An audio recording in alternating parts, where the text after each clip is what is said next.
राजधानी दिल्ली के तालकटोरा स्टेडियम में लगातार आंदोलन चल रहा है वक्फ बिल को लेकर के।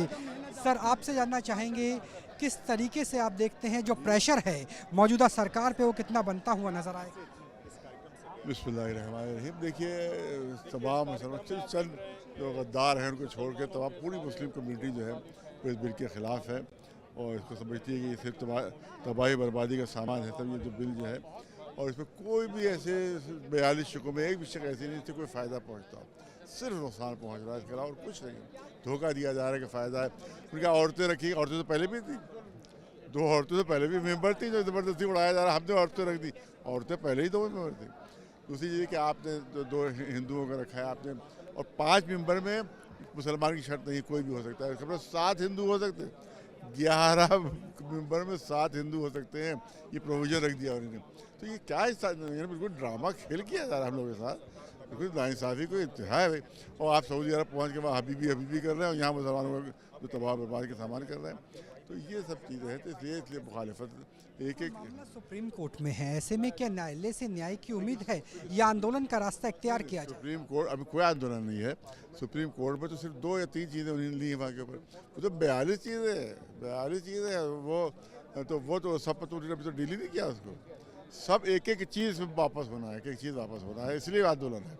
2-3 चीज़ें कानून वापस होना चाहिए, तब तक कानून वापस होना चाहिए। 42 के 42 शिक्के सबको वापस होना चाहिए। जिस तरह से ममता बनर्जी ने कहा अपने राज्य में लागू नहीं, क्या बाकी नेताओं से राज्यों से ये अपील करना चाहिए? ज़्यादातर तो सब तो वो तो करेंगे।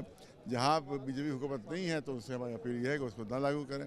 तो ये सबसे तो सब तो 80% तो बीजेपी की हुकूमतें हैं, सब तो वो तो लागू करेंगे। तो लिहाजा हमारा तो कह रहा है कि सुप्रीम कोर्ट पूरा ख़त्म करे इसको, जितना है पूरा कानून ख़त्म कर दे, क्योंकि सब चीज़ें जो है वह हमारे खिलाफ है।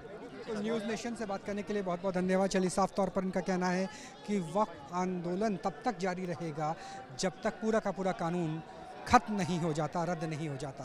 कैमरा सहयोगी प्रेम शंकर के साथ राहुल डबास, न्यूज़ नेशन, दिल्ली। वक्फ बिल को पीछे लेने के लिए सरकार पर दबाव बनाने की कोशिश है। सर, आपसे जानना चाहेंगे सरकार पर कितना दबाव बन सकता है, क्योंकि सुप्रीम कोर्ट में भी मामला विचाराधीन है और राज्य सरकार की तरफ से ममता बनर्जी ने भी कहा है कि हम लागू नहीं होने। सबसे बढ़ के मुल्क की आवाम इसके ख़िलाफ़ हैं। यहाँ भी आपने देखा कि न सिर्फ मुसलमानों के सारे तबक़ात यहाँ मौजूद हैं, हर मज़हब हर मसलक के मानने वाले सब यहाँ एक साथ बैठे हुए हैं। सब ने एक आवाज़ में इसके ख़िलाफ़ आवाज़ बुलंद की। तो असल स्टेक होल्डर्स तो मुसलमान हैं, वो मुत्तहिदा तौर पर इसके ख़िलाफ़ हैं और उनके साथ जो सॉलिडारिटी है वो सारे मज़ाहिब के लोग उनके साथ सॉलिडारिटी का इज़हार कर रहे हैं। यहाँ भी आपने देखा कि हमारे हिंदू भाई, सिख भाई, ईसाई भाई, उनके धार्मिक नेता, ये सब लोग आए और उन्होंने इस बिल की मुखालफत की, इसको वापस लेने का मुतालबा किया। तो हम समझते हैं कि इस मुल्क के अवाम वो इस बिल के ख़िलाफ़ हैं, इस एक्ट के ख़िलाफ़ हैं।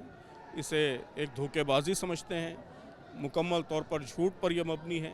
तो इसलिए इसको फौरी वापस लिया जाना चाहिए। सर, जिस तरीके से सरकार का पक्ष है कि जो कानून में परिवर्तन किया गया वो जमहूरियत के तहत था, वो आइन के तहत था, आप उससे कितना वास्ता रखते हैं? जमहूरियत में जो अल्टीमेट अदालत होती है वो अवाम की अदालत होती है। अवाम जो मुखालफत कर रहे हैं और जो एजिटेट कर रहे हैं ये भी कानून के मुताबिक ही है। तो कानून के मुताबिक अवाम इस पर अपने गम और गुस्से का इजहार कर रहे हैं। तो उन अवामी नुमाइंदों की ये ज़िम्मेदारी है कि वह अवाम की इस बात को सुने और उसके मुताबिक अगर उन्होंने गलती की है तो उस गलती को सुधारें और इस एक्ट को वापस लें। अमन का भी पैगाम देना चाहते हैं कि आंदोलन हो लेकिन शांतिपूर्ण तरीके से हो। ये तो यहाँ बहुत बार बार रिपीटेडली और बहुत पुरजोर तरीके से ये बात आई है कि एजिटेशन होना चाहिए, प्रोटेस्ट होना चाहिए, लेकिन पुरअमन तरीके से और कानून के हदूद के अंदर रहते हुए होना चाहिए। और जो दूसरे एक्सटर्नल एलिमेंट्स भी ऐसे मौक़ों पर आ जाते हैं और आपके पुरअमन प्रोटेस्ट को गलत रुख देने की कोशिश करते हैं, तो उनसे चौकस भी रहना चाहिए, उनको अपनी सफ़ों में दाखिल होने नहीं देना चाहिए। न्यूज़ नेशन को वक्त देने के लिए बहुत बहुत शुक्रिया। वक्त अधिनियम को लेकर सबसे ज़्यादा सवाल पूछा गया महिलाओं को लेकर के कि महिलाओं को उसमें शामिल किया जाए या नहीं किया जाए। ये कहा जा रहा है कि पहले महिलाओं को शामिल नहीं किया गया था, अब शामिल किया जा रहा है। किस तरीके से आप देखते हैं? कुछ अपनी बात नहीं रखेंगे? लेकिन जो पूरा आंदोलन था तो उसी को अंदर नहीं सुना। आपके मुंह से सुनना ज़्यादा महत्वपूर्ण है ना, क्योंकि आप ख्वातीन हैं, आप महिला। वही है, शुरू से साथ में है। वही ऐसे पहले था क्या महिलाओं के लिए, महिलाओं के अधिकार?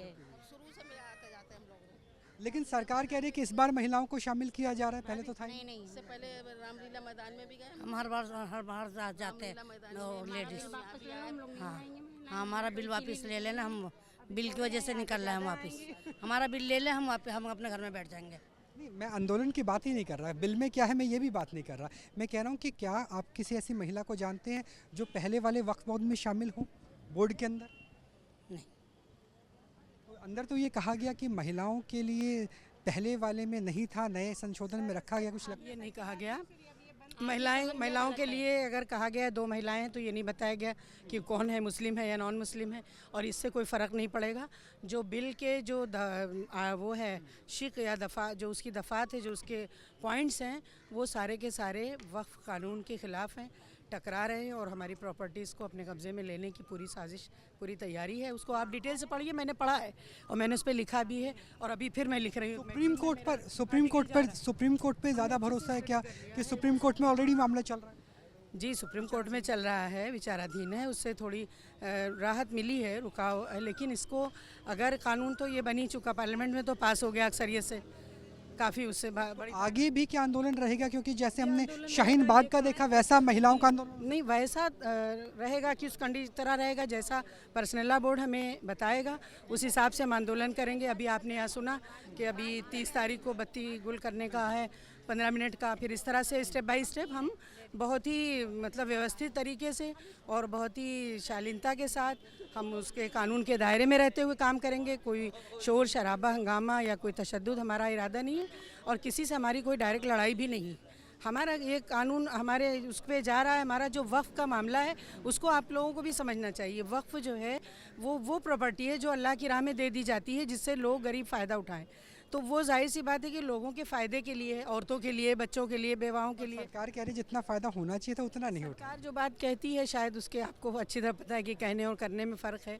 हर चीज़ जो है जो कही जाती है वो होती नहीं। हकीकत पेपर को आप पढ़िए, उसके डिटेल्स में आप जाइए, पॉइंट्स आप देखिए। 12 साल से जिसके कब्ज़े में हो उसकी हो जाएगी। तो फिर सरकार के पास ही बहुत सारी प्रॉपर्टीज़ हैं। बहुत सारे मुद्दे हैं, इन्हें लेके किया जाए।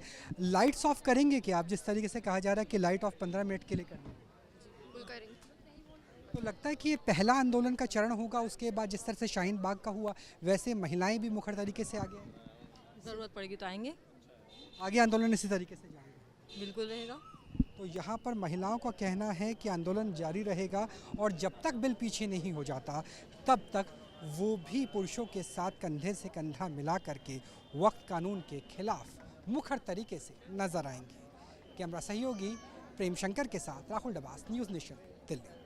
न्यूज नेशन अब व्हाट्सएप पर खबरों के ताजा अपडेट के लिए न्यूज नेशन के इस QR कोड को स्कैन करें।